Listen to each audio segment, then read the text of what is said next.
Man is not worried by real problems so much as by his imagined anxieties about real problems. Nobody's coming. Anxiety lives in the future. Be strong enough not to fight. Sometimes all you need is 20 seconds of insane courage and your whole life will change. IFT training. As I teach, limits to your fears are often just an illusion.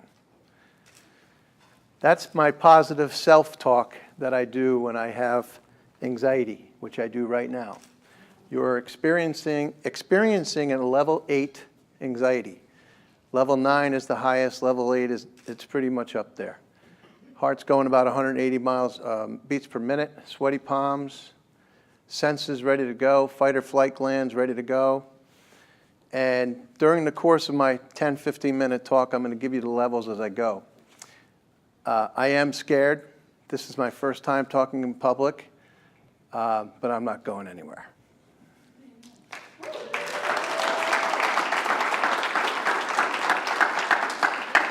I'm going to use the tools I use in my own healing thought process that work for kids, work for adults, and work for people that don't suffer as much as or at the extent that I did.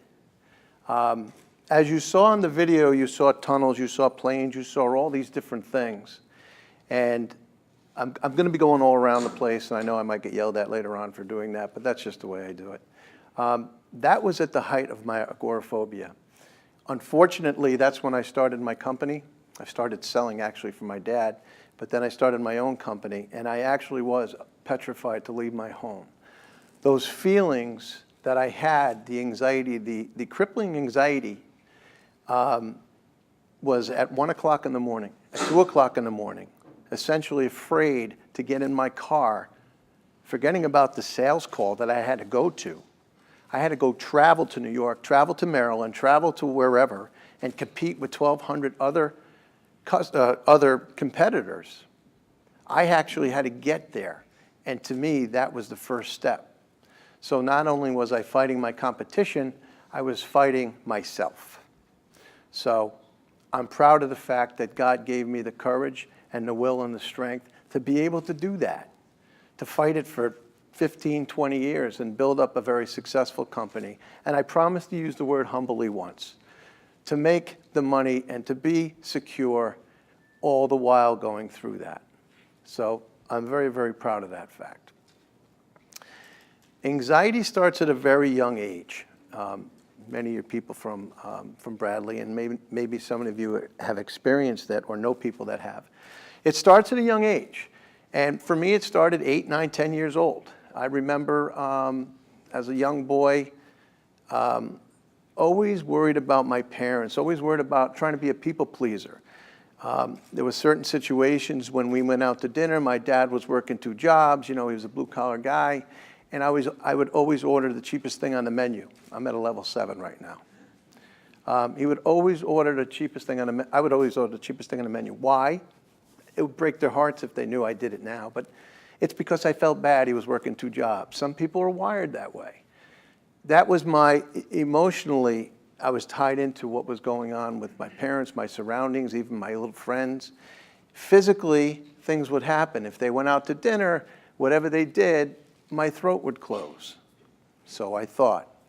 I used to wake up at 10 years old, put the light on because I thought I was going blind.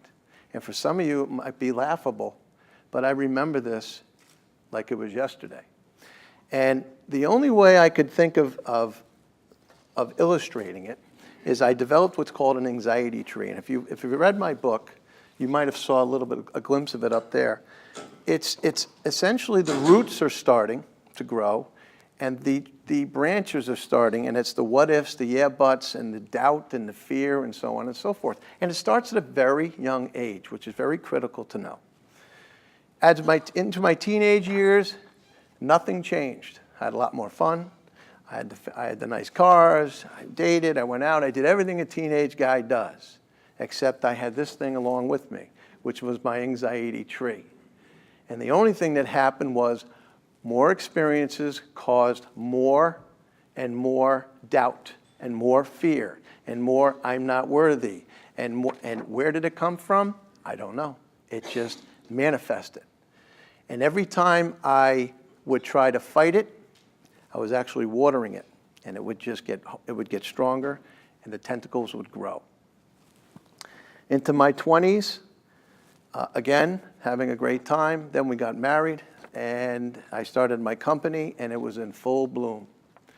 And the unfortunate part is, and again, if you read it, is I'm a very good salesperson, and I hid it from the people I love the most. And one of the people, obviously, is my wife. And she never knew the severity of it. And she used to be a flight attendant. I won't say stewardess, a flight attendant. And she used to leave for 3 or 4, I'm at a level 4 right now. She used to leave for 3 or 4 days at a time, and she didn't know that I would take the keys, put it on my pinky, I'd be in my little tighty whities, I'd be on the floor, and I have my pants next to the door, because if I woke up at 3 o'clock in the morning or 4 o'clock in the morning, I'd have to go to the hospital. I made more hospital visits than, and I would lie when I got there, because no guy wants to show vulnerability, wants to show weakness. And they gave me beta blockers. They thought it was a heart. How did I know I was causing it myself? I didn't know what it was. I used to call it the thing, because I didn't have a name for it. And it just got worse, and it got worse, and it got worse. Since this is a book launch, I want to talk about the book, because this is very important, and it's very near and dear to me, because it's 173 pages of my life. And in the book, I used to say it's a 1-part, 2-part. Now I'm up to 4-part book. It's important because you have to trust. If you read the book and you read the little tidbits of when I was a young boy to the absolute present time now, to my blessed time now, you'll read the stories, and more importantly, Steve did a great job taking my gobbledygook, as we call it, and putting it into complete sentences, and he really caught exactly how I felt. Because you need to understand that's how you feel. You should not feel that way when you're in a line at a bank, when you're getting a haircut. Things that are ordinary, you should just live your life as normal. And when you have this heightened anxiety, you don't know what it is, and it spirals out of control, and you have this panic attack. You don't want it. If you have a panic attack over there, you're afraid to go over there. You're afraid to go over there. You're afraid. So what happens is it spirals out of control. And I remember the first time it happened to me, I was walking through a mall with my friend, and I had to get out. And I was about 17, 18 years old. I had to leave, and I had no idea why. I made an excuse. He was my best friend. I had to leave. So that's when it all started. But this book chronicles that, and it tells stories of when I was a young boy into my teenage and adult years, into working within my company, and feeling the actual feelings that I felt, and still do to this day. I'm at a level 3 right now, which is a nice feeling. But years ago, and I don't mean to bounce around. Years ago, I would be at that 8, and I would stay at that 8 because I didn't know if there was a 9. I didn't know if there was a 10. I thought 10 was death. I never thought about suicide. But I always thought that, am I trying to kill myself? Is there something wrong with me? I don't know. I never knew what it was. The second part about this book is education, which is very, very important, because if you don't suffer, and whether you're yawning now or whether you're saying, I don't really know what that is, you might know somebody that is. And more importantly, you might know one of your kids might be. One of your kids might say, Mommy or Daddy, I have this thing, and it's, deal with it, deal with it, deal with it. Deal with it is like somebody saying to me, relax on a plane, okay? Deal with it's not the answer. You need to deal with it. We need to deal with it. As a society, we need to deal with this, because this anxiety tree is real, okay? Trust me, I've been through it. I know what it's like. It's very real. And this book will educate you on not only the feelings, but how to deal with it, which goes to the next part, which is the healing thought process. The healing thought process is simplified, because I'm a simple guy. And it works. It worked today. I went in the green room. I call it the green room. And I did my exercises. Some of them are simple. Some of them are a little more, difficult. But it takes a long time for you to trust yourself. And one of the words you might have heard me say was, nobody's coming. Nobody's coming is the most important phrase to me. Because in order to fix yourself, you have to trust yourself. You have to know that it's only anxiety, which I finally learned. It took me years to learn that. And it's not going to kill you. But the problem was the roots and the tentacles were so strong that it took me a long time to start trimming them. So, but that part of the healing thought process is very, very, very important. Nobody's coming. You need to fix it yourself. Even if you're at a young age, you need support, positive self-talk, but you need to be able to fix it yourself and rely on yourself, step by step by step. Chapter called The Longer the Longer. The longer you've had it, the longer it's going to take to trim the tree. The other part is the inspirational part. I got to use the word humbly again, I'm sorry.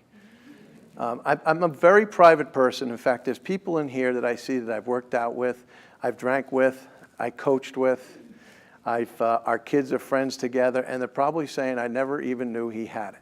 Because it's almost like I came out of the closet. Because people have texted me from all over the place. Brian, I never knew. Brian, I never knew. Brian, I never. My wife never knew. Why would I want to show weakness? Tough guy. I'm not going to sit up there and say, I'm afraid of the dark. I don't know what I was afraid of. But then when I found out, it was gradual, but it was fixed. And it's an inspirational story, and I'm begging you to look at it this way. From a humble guy, not from an egomaniac, to take your lives, to take people that you know, and use it as a template, and put your life over it, even if you don't suffer to that extent, even if you're not concerned about the anxieties and the crippling anxiety and the so on and so forth, if you don't have it, but you know somebody that suffers just a little bit, or has a little bit of fear, I want you to look at this and say, he built that company going through that mess in his head, and I'm afraid to go for that interview. I'm afraid to go out for varsity. I'm afraid to move my family across country because that's the job for us. That's what I want this book is also. I want it to be inspirational for people that have that little bit of self-doubt in them. So that's very, very important to me. I recently read, as it's been the cat's out of the bag, that May is Mental Health Month. And I read the Providence Journal, and I saw Bradley Hospital is at the cutting edge of everything. I immediately called my team. Nancy they got us a meeting with Bradley Hospital. I met with 4 or 5 doctors, wonderful, wonderful people. And I think there was more of an interview, but we went back and forth. And at the end, I felt so comfortable with them, and more importantly, I found out that they not only wanted to get involved with me, they wanted to partner with me. And that gave me so much, I was filled with pride, and it gave me even more credibility that I know what I'm talking about, even though I fixed myself. And now, even though this is a guy that doesn't like talking about himself, and I know you wouldn't believe that, but it's true, I'm doing this because I'm announcing that where we sit right now, in the next couple of months, I am going to make the #1 center for the Brian Beneduce Center for Anxiety, Panic, and Hope. And that's going to be me.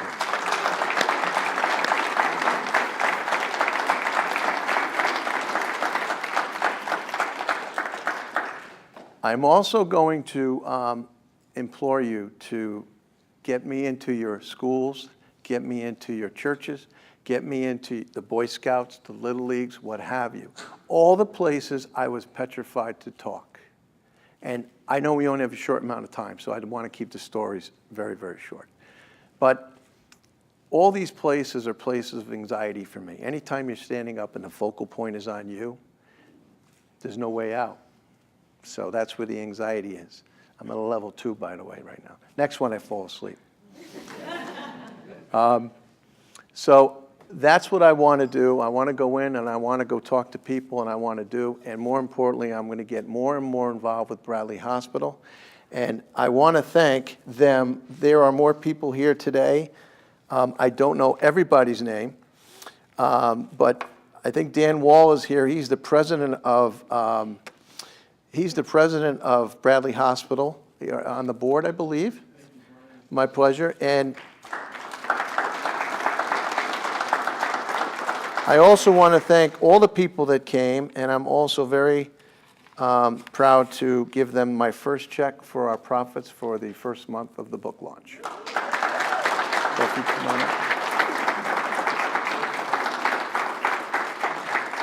This is going to the Pediatric Anxiety Research Center, and I am very proud to do this. Thank you so much, Thank Brian. you very much. I appreciate that.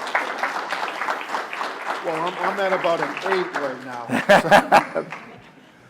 Thank you so much, Brian. My really pleasure. Appreciate My the pleasure. recognition of what we're doing at Bradley, and great luck with the book, and it's great to have a new friend. Thank you very much, sir.